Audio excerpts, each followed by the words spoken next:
on the removal of personal representatives. Edward and I are going to approach matters by dividing the topic into three areas. First of all, Edward is going to talk a little bit about the general principles which apply in cases of removal. I'm then going to concentrate on urgent cases and think about the sorts of remedies and approaches that you can take if you think that the personal representative is misbehaving in a way which causes immediate jeopardy to the estate. And then Edward is going to come back and explore some of the issues surrounding costs, which is obviously a matter which is close to everybody's hearts. Do we actually get paid at the end of the day? So that all said, I should say we'll come back and try and deal with any questions time permitting at the end of the seminar and sweep them all up together.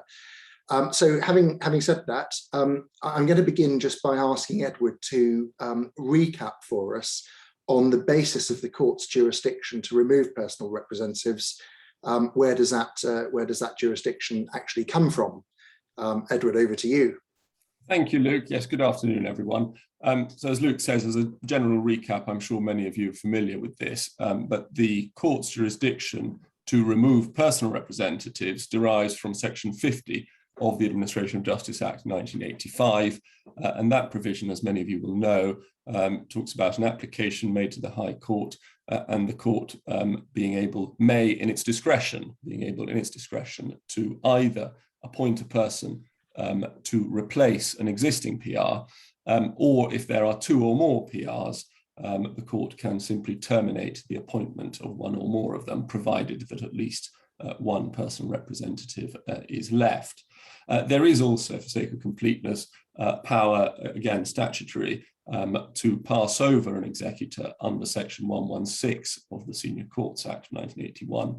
Again, that talks about the court may, in its discretion, so we're talking again about discretionary jurisdiction, and a case decided a few years ago called Goodman and Goodman tells us that a Section 50 application can also be made before a grant has been issued, but the converse is not true. That is to say, you can't make a Section 116 application once a grant has been issued.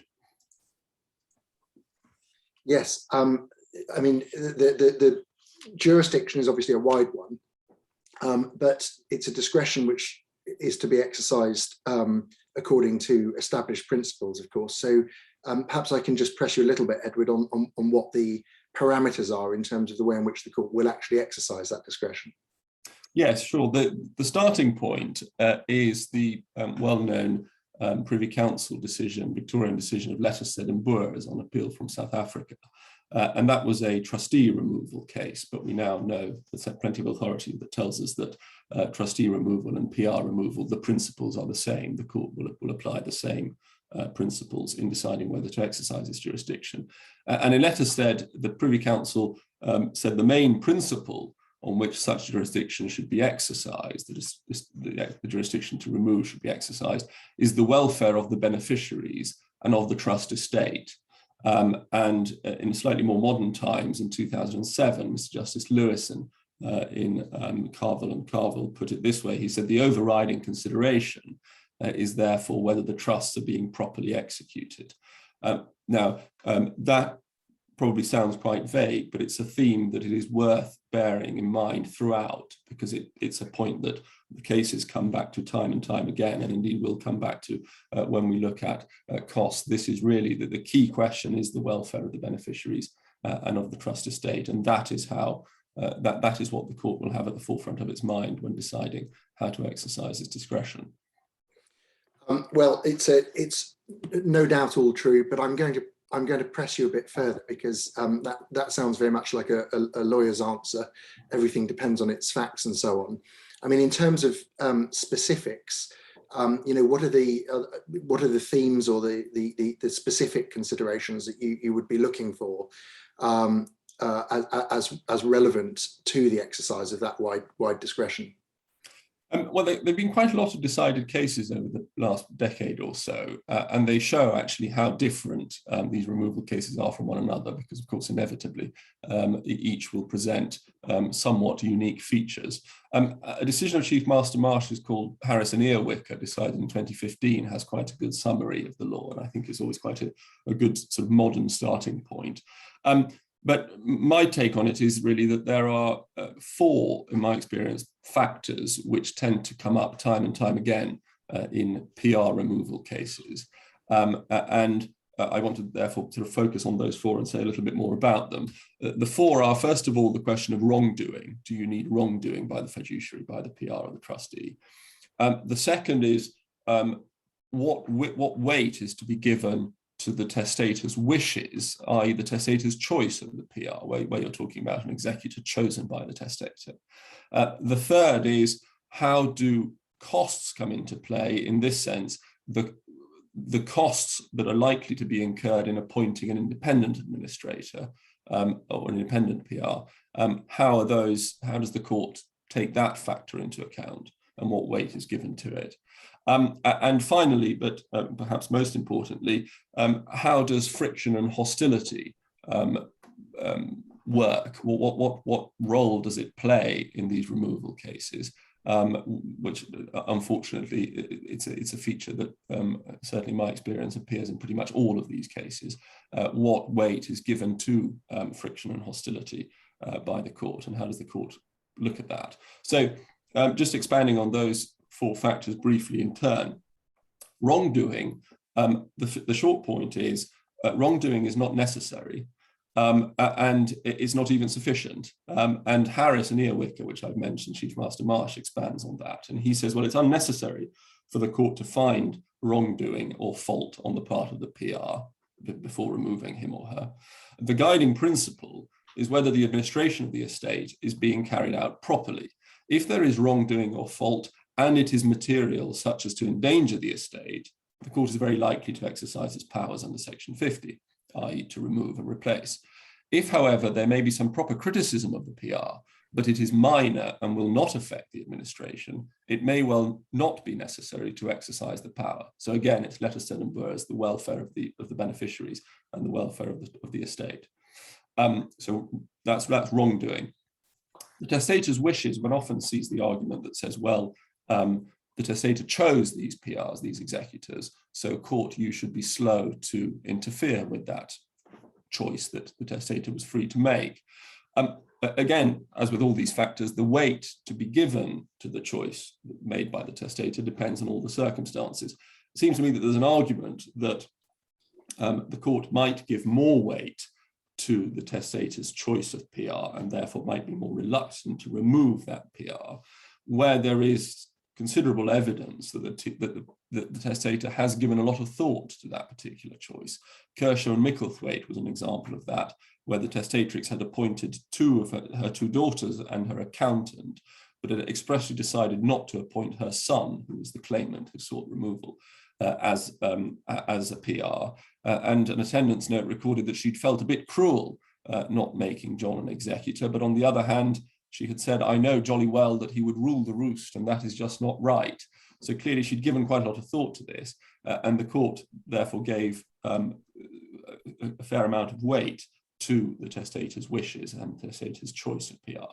I think there might be an argument to say also that where there are significant discretionary powers entrusted to a particular PR chosen by the testator, the court might again be a little more reluctant to remove and replace. But I'm afraid, again, it depends, and the welfare of the beneficiaries, the Letterston and Burrs point, is still ultimately the key consideration. Costs of replacement can be important. I think there are particularly strong argument against removal where the estate is quite small, for example, and the administration is almost complete. The court will be concerned that if you appoint someone new, independent, professional, afresh, that's going to cost a lot of money. And that might not be in the best interest of the estate as a whole. Now, often the argument that is run is, well, a lay executor is cheaper than an independent professional administrator. Of course, as a matter of common sense, that's right.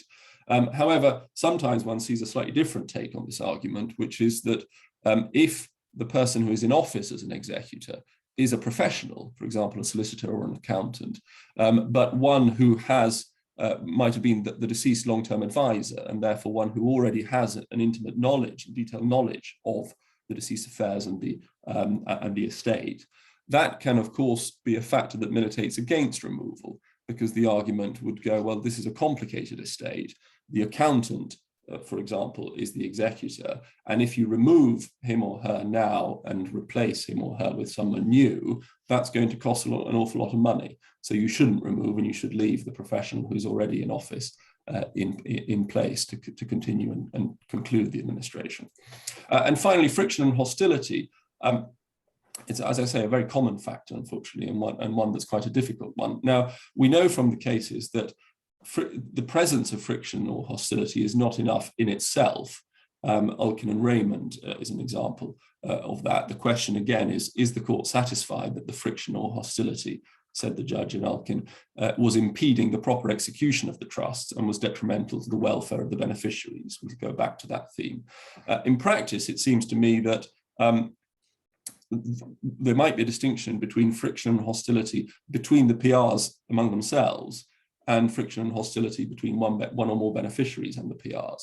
Because if you have friction or hostility between the PRs among themselves, they've fallen out, they can't agree what should be done to progress the administration of the estate, it's probably going to be it's probably likely to be easier to persuade the judge that that friction, that hostility, is preventing the proper administration of the estate. I had this in a case a few years ago where the deceased had appointed his second wife and a son from his first marriage, who was my client, as executors. The two couldn't agree on anything, on valuation of shares and whether property should be sold. They simply couldn't agree. And of course, they had equal decision-making power as co-executors. So it was quite easy to tell the court, to persuade the court that the proper administration was being impeded because of that friction and hostility. Whereas the position might be slightly different, where the friction or hostility is between, for example, one disgruntled beneficiary and the PRs, as in Kershaw and Micklethwaite, which I've already mentioned, where the court said that's not enough, actually. You're a disgruntled beneficiary, but the PRs are doing a good job. There's no basis to remove them. And a point linked with that, sort of finally, in terms of general principles, is a practical point to bear in mind. It is that where you do have friction and hostility between the PRs among themselves, the court can decide to remove everyone and replace everyone with an independent, despite the fact that it is not being asked by anyone to do that. Angus and Emmett is an example of that, where three executors fell out. One said the other two should go. The two said, no, he should go, we should stay. And the court said, actually, I'm going to remove everyone and replace, which is a point to bear in mind if you're advising a PR who is thinking about trying to remove the others. There's always a risk that you might, yourself or your client might, him or herself, be removed. So that's a slight summary of the general principles. But Luke, let's consider, and let me ask you, what do we do in cases of urgency? Right, so the situation that we'll be thinking about here is where you might find that your personal representative has got his hand in the till, is misappropriating assets, perhaps misappropriating income of the estate, or about to take some decision which is plainly contrary to the interests of the estate in breach of duty, maybe a wrongful sale of assets or something of that nature. I think the first thing you're going to think about is obviously an injunction to stop them doing whatever it is you don't want them to do. You can't, of course, as we know, you can't just get an injunction as a freestanding remedy, so you're going to need some form of proceedings to act as an envelope within which to get the injunction. And if you were to bring an application for removal, you're then going to have Part 8 proceedings on foot, within which you can then apply for your injunction. Most obviously, most commonly, you would want a prohibitory injunction applying the American cyanamide principles to stop the personal representative from taking the step complained of, and you've therefore got your Part 8 claim. you issue an application notice and you're going to have an interim application, possibly with an ex parte hearing first to get a holding injunction in place. The problem with the injunction approach is that the injunction is a blunt instrument, and it would stop the defendant from misbehaving by taking the step that you don't want them to take, but it won't actually enforce active compliance with the duties of management that the personal representative is under. So you might think, well, in that case, what about a mandatory injunction? Could I get a mandatory interim injunction which will compel the personal representative to take proper steps to look after the estate, to do something, as opposed to not do something? But again, the difficulty that I think you find is, again, that it's a blunt instrument. You cannot legislate for all circumstances. You can't list out all of the steps that they have to take in order to comply with their duty and injunct them to do it. What you really need, the best protection, is somebody who is in office doing the job properly, honestly, and faithfully. And could you try and achieve that by getting an urgent removal? Well, an urgent removal is a natural first thought. You would think that the court's remedies are flexible, and if you can bring on a claim for removal, can you not have it expedited and dealt with very quickly? And I'm sure that in appropriate cases, you'd never say never, some form of expedited hearing might be possible. It's also worth pointing out that removal applications, although not summary in nature, are often dealt with very quickly. They can come on fast, and it's not uncommon for a removal application, if it's a clear case, to be dealt with at the first disposal hearing. And indeed, in Schumacher and Clark, Chief Master Marsh pointed out that while you wouldn't characterize the removal jurisdiction as a summary one, it often is one which needs to be exercised very quickly. So all of that gives you some perhaps hope for the idea that you might be able to have these applications dealt with fast. But the problem is really, it seems to me, a procedural one, which is that removal is by its nature not an interim remedy. It's a final remedy. And you need some procedural way of forcing it through quickly. What are you going to do if the other side says, no, we can't have a disposal hearing, first hearing where we deal with this straight away. I want to file proper evidence in response to the Part 8 claim. I want, maybe even the unusual, but I want disclosure. I want a proper long hearing going over a course of a day to decide whether or not I'm going to be removed, and so on.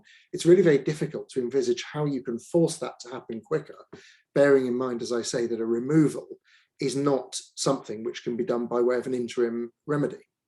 And presumably the concern is what's going to happen between now and the final hearing. What other steps, therefore, can you take to protect the estate in that interim period? Well, there are various other remedies which spring to mind. So you might think to yourself, well, okay, what about an interim administrator? We're used to the idea of an interim administrator being appointed while there's a dispute. But of course, an interim administrator is only an available remedy. I mean, as we call them, or used to call them, administrative pendente lite, is only an available step in a probate claim. So you've got to have a proper, dispute about the validity of the will. You can't have an interim administrator where the only problem is with the conduct of the executors. Second possibility is that you might look for a limited grant, most obviously a grant ad collegenda bona, which is obviously a grant to protect or preserve the estate for the moment.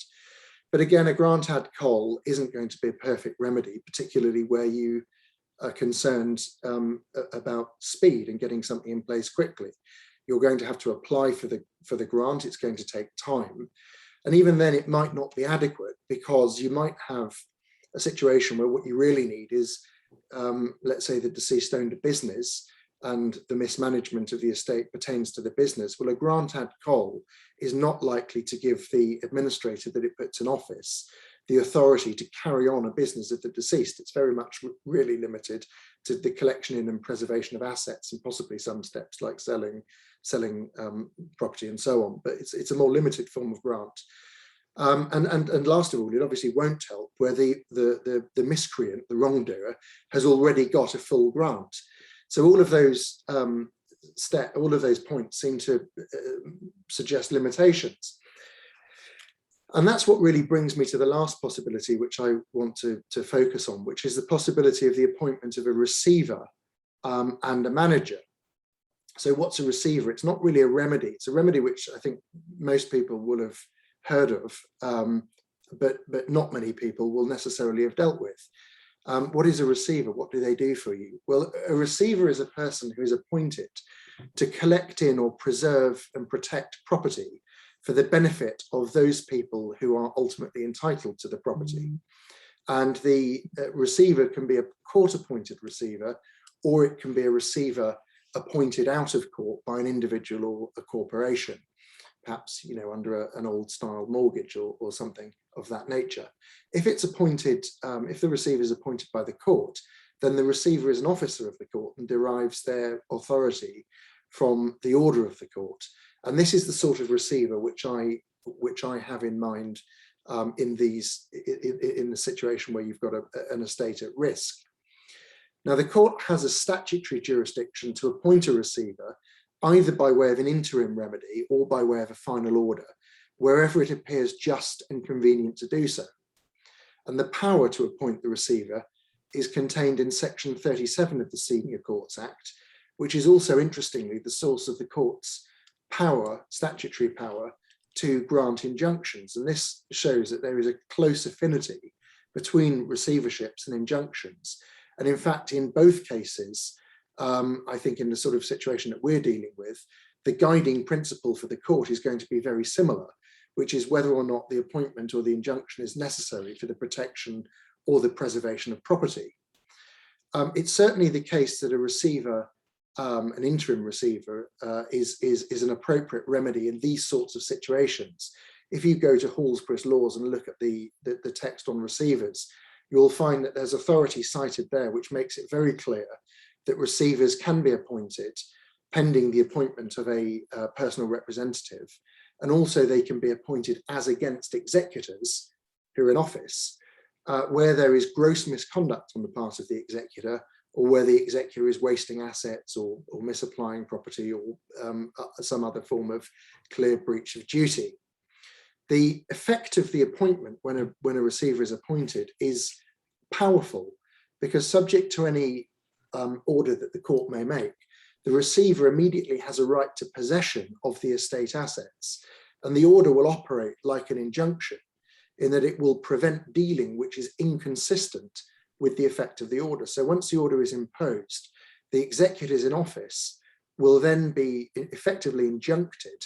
And this is, I think, an implied effect of the order, but also you would generally include an express injunction in the order. But one way or another, they'll be injuncted from continuing to deal with the assets in a way which is inconsistent with the order. And it also becomes a contempt of court for the order to be disobeyed, or for somebody to prevent or to seek to frustrate it. I mentioned as well the concept of a manager. A manager often goes hand in hand with a receiver, although it can be a different person who's appointed. But a manager, like the name implies, is somebody that is actually appointed to conduct a business where it's necessary for the preservation of the assets. And again, Hallsbury makes clear that the manager can be appointed over the deceased business pending the constitution of a personal representative. Where you have a manager appointed, it doesn't in any way affect the existence or the continuation of the company or the firm over which the appointment takes effect. All it does really is it lawfully vests control of the business in the receiver and allows the receiver then the manager to then conduct the business. So drawing all of this together, going back to the situation where you think that you've got a personal representative who's about to commit a breach of duty, you don't think that person is fit and proper to keep acting going forward, and the estate may involve some element of active management, because there is, there's a business to run. There are shares which need to be voted, or some ongoing decisions which need to be taken, and so on. What you might want to do is apply for a removal straight away, and then think about bringing an application straight away for an interim injunction of some form, plus the appointment of a receiver and a manager pending determination of the actual underlying removal claim. Can you perhaps expand a little bit on that procedural aspect? How would you go about doing it urgently or from a procedural perspective? Sure. Well, again, I wouldn't claim that this is the only approach, but this is an approach, and an approach which we trialed in a case I had last year. But you divide it really into two steps. The first thing you do is you say, well, I'm going to need proceedings on foot. I'm going to need removal proceedings on foot. So step one is to get those proceedings up and running, which obviously means Part 8 claim form plus witness statement. Now, obviously, if you need any urgent remedy, if you're going on a sort of interim injunction on a Part 7 claim, first thing you're doing is drafting up a long witness statement setting out the grounds of the urgent remedy that you need. So with the Part 8 claim and the claim form and the witness statement, it's a similar approach. What you do is you list out all of the final remedies that you want on the Part 8 claim form, so removal, probably an account and inquiry as well. But you also put on the claim form the interim remedies that you would want. So you would put your injunction, an interim injunction, on the face of the claim form. You would put the interim receiver on the face of the claim form. And then in the evidence, what you would do is you would put all of the material that you need, not only for the removal claim itself, but also for the urgent remedies which you want, which obviously is going to overlap very much with the underlying claim, but also check all of the boxes that you need,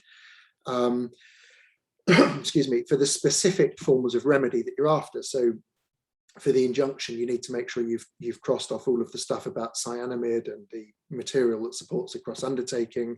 For the receivership, you need to make sure that you've ticked all of the boxes required by, I think it's Part 69, which is the practice direction on receivers, which requires you to put certain evidence in support of the appointment. So you ram that all into the main witness statement in support of the Part 8. And then step two, once you've issued that, is you then write to the other side and you say, look, here's a draft order for the appointment of the receiver. Will you agree to this or not? If this is assuming ex parte is not appropriate, obviously, but you write to them, and if they say no, then you simply issue an application notice. You don't need another witness statement because you've done it all already in the main witness statement, and you issue an application notice returnable for a hearing, in which you effectively ask to bring on those parts of the claim form which relate to the interim remedies, and you're going to end up with a final hit, with a hearing on the interim remedy at some point in the future, possibly with an ex parte granted as well. And my thinking when I was plotting this through last year was, well, what you might find is by the time you come to the inter partes hearing, you will already have had some evidence exchanged from the other side, because they will want to put some evidence in on the interim hearing. So what you might find is that when the court then comes to look at this, it's already got your evidence in support on the Part 8. It's got whatever the other side says to meet the receivership injunction application on the interim application. And the court might think, well, do we want to just then only grant an interim remedy? Are we not in a position to go the whole hog and just grant the removal without sort of holding that matter over? And as I say, I tried this in a case last year. And what happened was shortly before the contested inter partes on the receivership application, we agreed a consent order which did appoint the receiver, and therefore, it was a good outcome because we got the appointment. But we never got to see whether or not the court was prepared to make the final removal. The last thing I'd say, just procedurally, is you've got to think very carefully about the appointment and who you're going to ask to be the receiver, obviously. And it probably makes sense for that person to be the same person that you're actually trying to get appointed as a professional personal representative. But you do need to be conscious of the fact that the receiver cannot be a trust corporation. So it's no good just going to one of the sort of, a good quality trust corporation and seeing whether they will do it. You probably need one of the partners of the firm, because the receivership is a personal appointment, and it may not be wholly attractive because the receiver is going to have to give security as well to the court. So those are, anyway, that's some of the sort of practical aspects of I think, making the application. I'm sure lots of people will have paused at your mention of security. Could you perhaps expand on that a little bit, having to give the requirement to give security? Yes, sure. Well, the requirement to give security is clearly set out in the CPR. The practice direction to Part 69 makes clear that unless the court directs otherwise, security is to be given by way of a guarantee. But there's very little really on top by way of authority or procedural guidance about what the nature of the guarantee to be given is. However, if you do a bit of digging, and I'm now going to try my first screen share in a while, so let's hope. Can you by any chance see that, Edward? Has that come up? Yeah. Right, Yeah. great. So this zoom in a bit more. I'm going to zoom in a bit more. Right? Okay, so you'll see this is CH25, which is one of the White Book forms. And you can see at the top there that it's security of a receiver or an administrator pendente lite in a probate claim. And this is the document then that we get. It used to be annexed actually to the Chancery, to one of the old editions of the Chancery Guide, because I think it was the 2013 edition of the Chancery Guide had some quite good material on receivers, including the form of guarantee in an appendix. But here's CH25, and you can see basically it consists of two parts. This is an undertaking by the receiver to the court to account for the property, and this is an undertaking by an institution, effectively, but it's an undertaking again to the court to make good on defaults by the by the receiver. So this is the document that has to be sort of worked up into an actual guarantee to be lodged at court, this is the document that was eventually lodged in the case that I mentioned a moment ago. And you'll recall that I said that on that occasion we agreed a consent order that was settled just before the application was going to come on, and under the terms of the order it had the standard provisions that you will find if you dig around looking for precedents for the appointment of receivers, which provides for the security to be given by way of a guarantee. But one of the issues, I think probably the only issue that actually was outstanding between the parties when we went before the judge to make the consent order appointing the receiver, and I should say in parentheses that the judge was quite interested to know that although it was a consent order, to sort of inquire into what the jurisdiction was and so on, because it was obviously not a completely plain vanilla order. The only thing I think that was outstanding between us was what the amount of the security should actually be. And it's not very easy to find authority that tells you how you go about determining how much security should be given.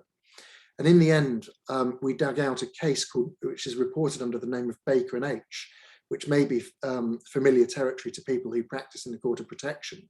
But this was a case in which Hazel Marshall from about 10 or 11 years ago, set out the considerations that you look at when you're deciding what the appropriate level to set for a bond is for a deputy in the Court of Protection. And one of the it's a useful case to read because it sets out a number of factors to look at. But one of the big takeaways from the case was that when you're dealing with a professional receiver, or professional deputy in that case, who has the benefit of indemnity insurance, you don't need to set the security at the level of the whole of the fund that might be misappropriated. But rather what you do is you look at the amount of money that will be required by the patient in that context, or by, I suppose, maybe the beneficiary in this case, the amount of money that might be required to keep things going by way of liabilities and expenses, one-off expenses, daily needs and so on, while you negotiate with the insurer to get a payout. So it's a kind of, you set it by reference to how much you need while you have a ding-dong with the insurer about getting paid out in respect of the misappropriation, rather than the whole of the fund. So in the case that I was dealing with, the deputy judge eventually decided to order 2.2 million by way of the guarantee. I will just say finally on this, though, by way of a coda, that I understand that that order caused, that receivership order and the security provisions did actually cause some problems, because when the receiver, who is a partner in a well-known law firm that will be known to many people on this webinar, with a trust corporation as well, but he was a director of the trust corporation, partner in a law firm. When that solicitor went looking for 2.2 million by way of unsecured guarantee, he found that it was enormously expensive. It would have cost about 72 grand for the year just to get the guarantee. Lots of the institutions wouldn't touch it because they had no idea what this guarantee actually was. And some of them wanted security, a secured guarantee, which of course would be pointless, because if you then had the institution paying out on the guarantee to whoever the beneficiary was, or reconstituting the estate, and then collecting in the other side by way of a mortgage over the estate assets, it would have been completely circular and pointless. And in the end, they had to go before the judge on paper several times just to get extensions, to bring down the amount of security. I think eventually it was brought down to 300 grand for about 9,000 for the year. And HSBC stepped up and executed this thing, and it took whatever it is, CH25. It was worked up into a form of deed and executed by HSBC and then lodged with the master. So if that was all tough, and difficult in relation to the security. And then I was told about half an hour before this call, when I spoke to my instructing solicitor on another matter, just said I was talking about this. They said, oh, well, what you should also mention is that not only was there a problem with the security, but a lot of the institutional retail banks, the high street banks, when presented by the receiver with the order, had no idea what the order actually was, because it didn't have the word administrator on it. And it had to get escalated up to the legal complaints department of one of the high street banks when the receiver tried to get the money out of the bank account from the executor's account into the receiver's own account. They just had no idea, and they wouldn't give bank statements, and it had to be resolved at quite a high level. So it just goes to show that all of these steps on paper are not necessarily easy to institute on a practical level. But if you're prepared to work your way through, it's definitely a good solution when the estate needs, I think, a receiver, when the estate needs active management. Now, having said all of that, I shall leave the fascinating, gripping topic of receivers behind, but stay with the question of practicalities, and just go back to Edward to ask, perhaps on the most practical matter of all, costs, what the approach of the court is to removal claims, and would I be right in saying it's nice and simple, the loser pays as ever? Fair or not fair, Edward? Well, I think the lawyer's favourite answer to that, it depends. That can be the order, but it really depends on all the particular circumstances and the dynamics of the litigation. And if that sounds obvious, I think that applies particularly forcefully in the context of removal claims. The reason for that, and I'll deal with costs somewhat briefly in the time remaining, but the reason for that is that costs are made slightly more complicated in the context of removal claims by the fact that you have, if I can put it this way, two layers of analysis. The first layer is the inter partes, the usual inter partes cost analysis. What order should the court be making? The defendant pays claimant's costs, or claimant pays defendant's costs on an inter partes basis. But the second layer, which is closely linked to this and highly relevant in the context of removal claims, is that the PRs as fiduciaries usually have a right to indemnity from the estate in relation to costs, quotes, properly incurred by them. And of course, the two go hand in hand, and you can't really consider one without the other. So the court, at the end of a removal claim, in deciding what costs order to make, will have to consider, first of all, what order should I make on an inter partes basis? And there, yes, loser pays is usually the starting point, subject to conduct issues, which we all know about. But also the PR, the court needs to consider, should the PRs be entitled to their indemnity out of the trust estate? And bear in mind that right of indemnity can of course apply both to the PR's own costs, i.e. the costs they have incurred in instructing their own lawyers, and in relation to any liability that the PR might have under an adverse costs order made against the PR. So if on an inter partes basis, the PR has been ordered to pay someone else's costs, there is then the question, can the PR recoup the money that he or she needs to satisfy that liability under the adverse costs order from the estate? Can they indemnify themselves from the estate or not?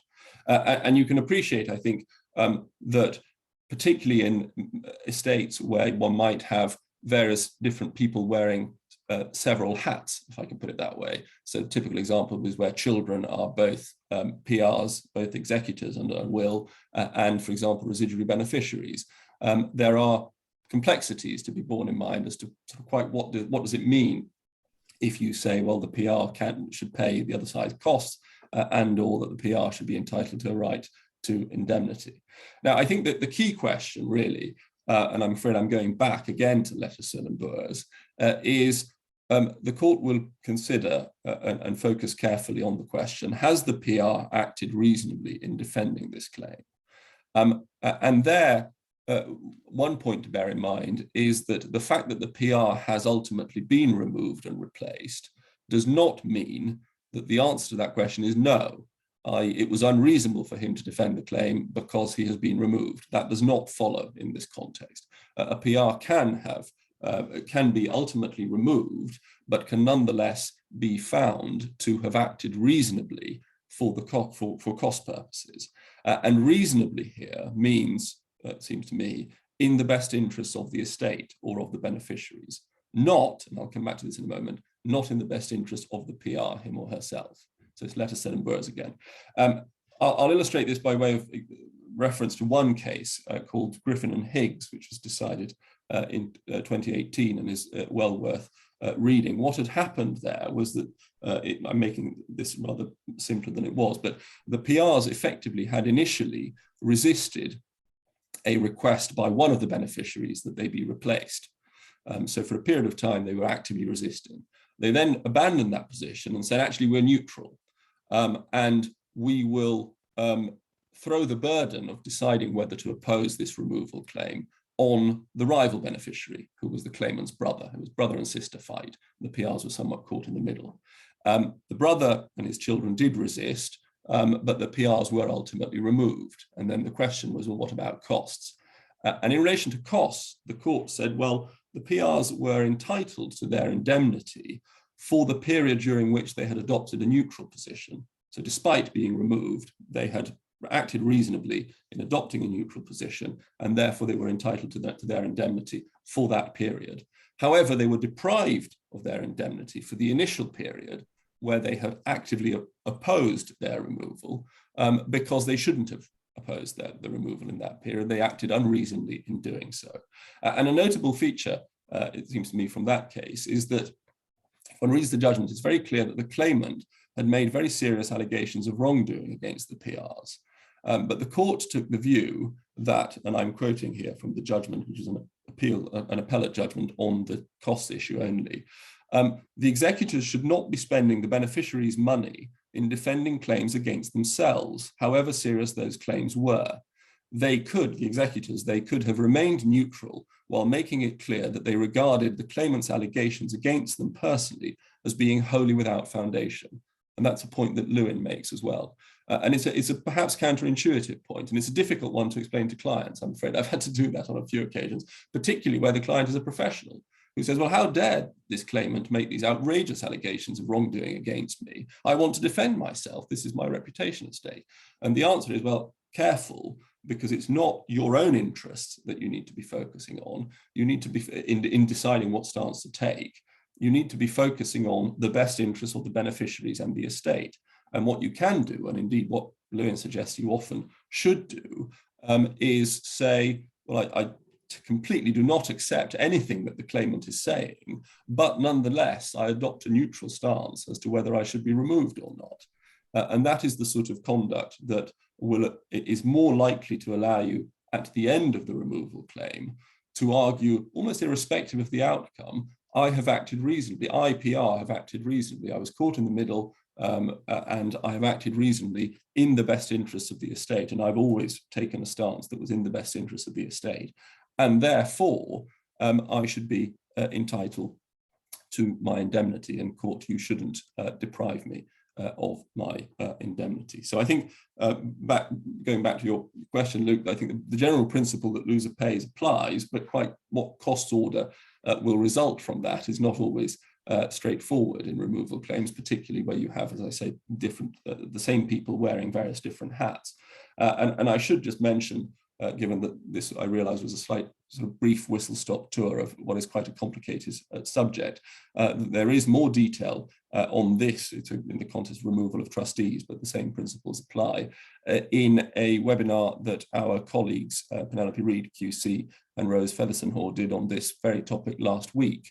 And I think, as Joe mentioned at the beginning, the recording of that should be available for free on our website. So if you want to know more about the intricacies of costs of removal claims, it's well worth watching and listening to what Penny and Rose have to say.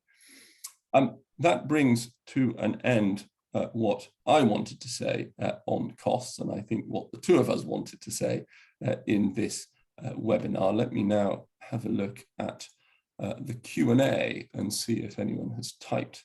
I see gratifyingly there are no questions. Exactly. But there are still 68 participants. There are various inferences to draw from them.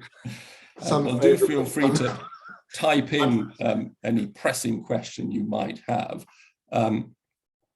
Maybe we'll give it a few more seconds. If not, hopefully, I can't see any appearing. So I think in that case, we should probably draw this to a close and say simply, thank you very much indeed to everyone for tuning in. We do get in touch with either or both of us if you think of any pressing question this afternoon that you didn't have the chance to, or indeed next week that you didn't have the chance to ask. And we very much hope to see lots of you, perhaps even in person soon, if the new world allows. But in the meantime, I think that's it from us. Thank you very much indeed, and goodbye. Bye-bye.